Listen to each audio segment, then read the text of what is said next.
Hi everyone, welcome back to my channel. Today I have this really fun and cute outfit and makeup look inspired by Lilo from Lilo and Stitch. So I'm going to go ahead and start with my makeup. I'm going to take a headband and move my hair out of the way. I'm going to start out with my foundation and dotting it all over my face. I'm going to go ahead and blend that in with my fingers.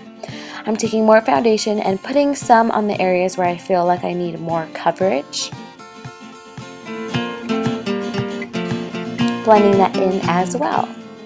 Moving on to brows, I'm going to make my brows more rounder than usual, not so angled. And of course, I love bold brows, so my brows are pretty bold in this look. I'm going to prime my eyelids to get them ready for eyeshadow. And the eyeshadow look is very, very simple.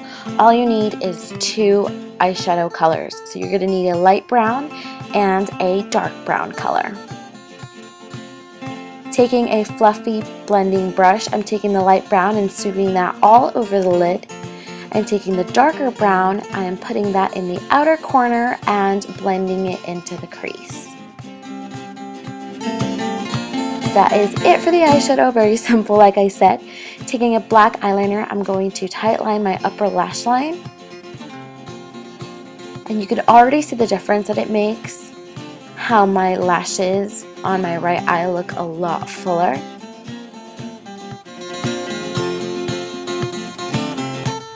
And I'm going to go ahead and contour. Now, this is an inspired makeup look. I'm not trying to look like Lilo in the cartoon, so this is more like a natural makeup look. Lilo does not have much going on with her makeup, so I feel like contouring is very important just to give the face more definition and, you know, just to have more going on with our face. And it's also going to help it not look so flat. So I'm going to also blend that in with my fingers. You can use a blush or a sponge if you want. I'm going to take a rosy pinky color. This is Glow by NYX and it is a cream blush. Now Lilo's blush is right under her eye, which actually looks really, really cute. I sometimes put my blush right under my eye now because I ended up liking how this looked. So I'm just going to dot it in place and then blend it out with my fingers. If you're using a powder, of course, use a brush. But I like how this looks because to me it looks very youthful and flirty and cute. So I definitely like where I place the blush.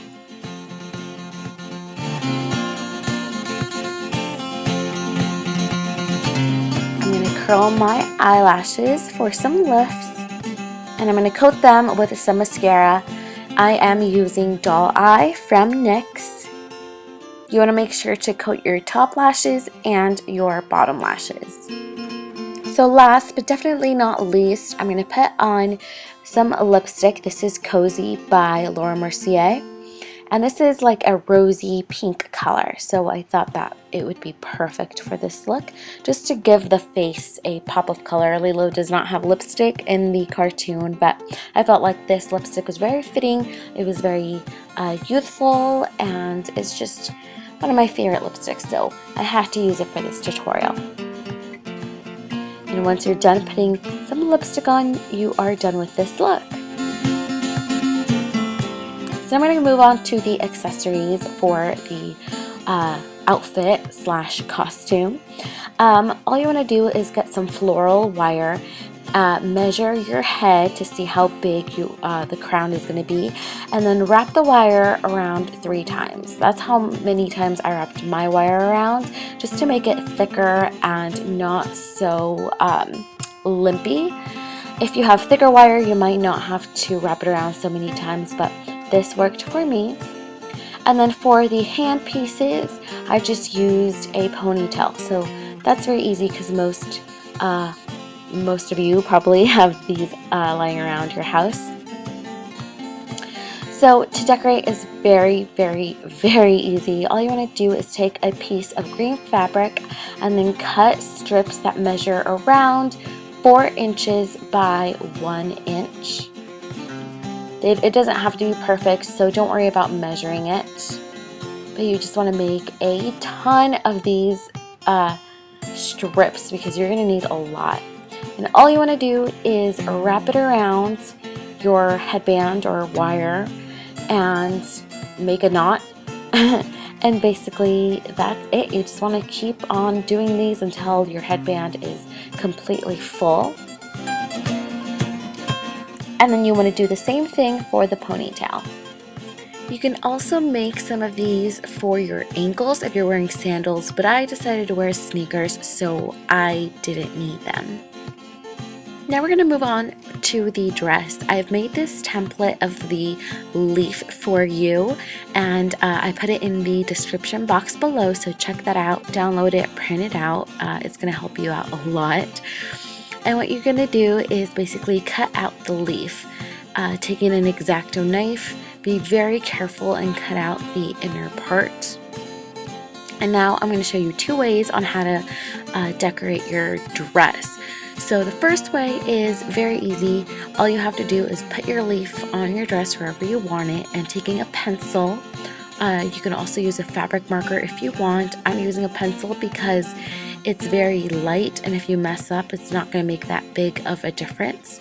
But also, it is very clear to see as well. So all you are going to do is trace the leaf, and then taking some fabric paint, you're just going to color it inside, and basically that's it.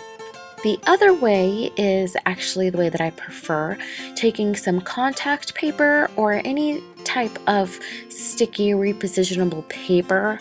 If you have sticker paper, that would also work. I'm taking the leaf, I'm going to trace it on the paper side of the contact paper, and then I'm going to cut it out. Again, being very careful to cut everything nicely, because you're actually going to be needing the negative space. You're not going to need the leaf. So make sure to keep that little piece in the middle and don't lose it. It's very easy to lose. So I'm taking the leaf that I cut out from paper and I'm placing it on my dress where I want it. And this is just going to help to put on the contact paper nice and smoothly without warping it. So like you guys saw there before, I like to stick down a corner of the contact paper just to make sure that I have it in place, and then kind of peel off as I go, making sure that everything is nice and as flat as possible and not warped. It's very important because since we're going to make a lot of leaves, it just helps it so that everything is nice and structured and clean and very uniform. So I'm going to take my paper leaf again and put it inside that contact paper that we just stuck on, and then this is going to help us put that middle part. You want to cut out a lot of these contact paper leaves and then stick the negative space right all over your dress. So I'm taking this Tulip Slick white paint and a flat brush, and now we're going to get to painting. You can't see it, but on the side I have a paper plate, and this is just helpful to place your paintbrush on to make sure that you don't make a mess. And I'm checking to see that all the edges are nice and stuck on, and this is just going to help our edges be nice and clean and, you know, as perfect as possible. It doesn't have to be perfect, but we just want nice and clean edges. So as you can see while I'm painting, you can still see some of that red shine through from the dress. We are going to be putting on more coats. This is the first coat of paint. For my dress, I actually put on 3 coats of paint, so you want to let this coat dry and then do your other coats. You always want to make sure the paint is dry in between coats, because then it just gets into this sticky, clunky mess and it's not fun to clean up. So So again, this is still the first coat, and while the paint is dry, I'm taking off the contact paper. The reason for this is because sometimes when you use paint with tape like this, when you use stencils this way, when you remove the contact paper, depending on what kind of paint you're using, it tends to pull up the paint as well, and I didn't want to do that. I didn't want to risk doing that, so that's why I took the contact paper off while the paint was still wet on this first coat. So you can see that the edges are not perfect. There's still, some tiny imperfections, but for the most part, they're pretty darn nice and clean, which I absolutely love. So again, you want to let this first layer dry and then go back in with some more paint. And you don't have to put another piece of contact paper because now you have nice clean edges, so you could just guide yourself from that. You want to let that second layer dry, and if you need to, you can go ahead and put on a third layer. And then once you're done with all of that, you can paint the back if you want to. And once that is done, you are done with your dress. So I decided to pair my dress and my leafy-like accessories with a white cardigan because it was pretty chilly in the park that day, and some white sneaker-like shoes. You can wear sandals if you want. That would be totally appropriate for this look. And I got my so adorable and cute little Zoom stitch from the store in downtown Disney. So I hope you guys liked this video. Please make sure to give it a thumbs up. Have a wonderful and magical rest of the day and rest of the week, and I will see you guys in the next video. Bye!